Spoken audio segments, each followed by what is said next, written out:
ازيكم يا بنات؟ بنحط فيديوهات متنوعة على الفيديو، اعملوا سبسكرايب هيوصلكوا كل جديد. انا هنا بعمل فيديو ميك اب بسيط جدا جدا جدا.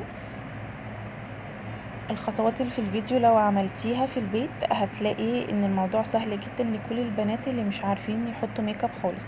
انا حطيت كونسيلر بس تحت العين، ان انا اعمل لايت تحت العين ولايت عند منطقة التكسس ولايت فوق في الجبهة. ثبت بلوز باودر تحت العين عشان اعمل لايت. المناطق اللي انا حطيت فيها بس يا بنات بحط عليها اللوز باودر. كل اللي انا بستخدمه ان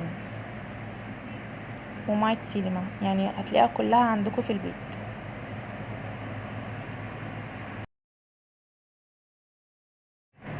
حواجبكم يا بنات وانتوا بترسموها بالفرشة لازم الفرشة تكون رفيعة وما تاخدوش كتير قوي من الشادو.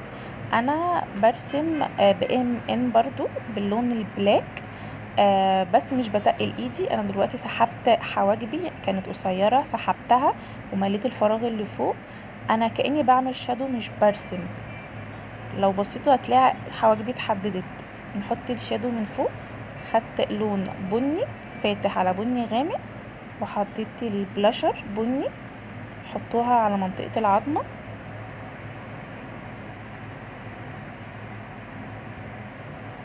بحط الايلاينر بتاعي كله. البرودكت اللي انا بستخدمه ام ان.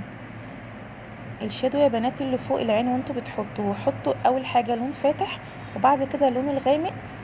اهم حاجة حط اللون الغامق على اخر مدمع العين من ورا، عشان كأنكم بتسحبوا عينيكوا لورا. حطيت دلوقتي الكحل بتاعي سيفورا، وانتوا بتحطوا الكحل تقلوا ايديكوا. حتى لو انتوا يعني ما تحطوش على خط العين بس حطوا تحت شوية، هيدي شكل حلو جدا. ولو جربتوه هتدمنوا الحركة دي.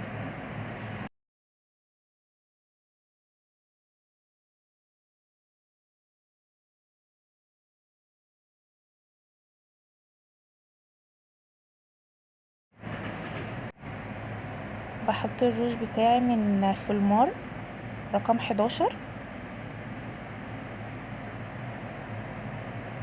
عشان تديكي الشكل الفيلر.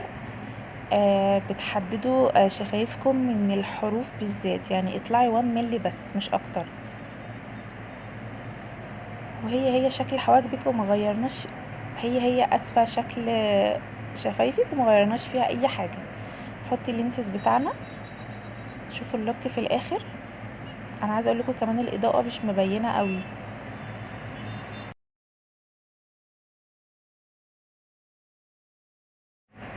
لوك بسيط يا بنات جدا وسيمبل.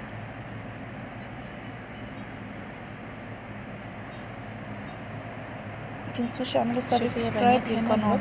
في اضاءه واضحه. اللوك حلو جدا جدا وسيمبل. متنسوش تعملوا سبسكرايب للقناه.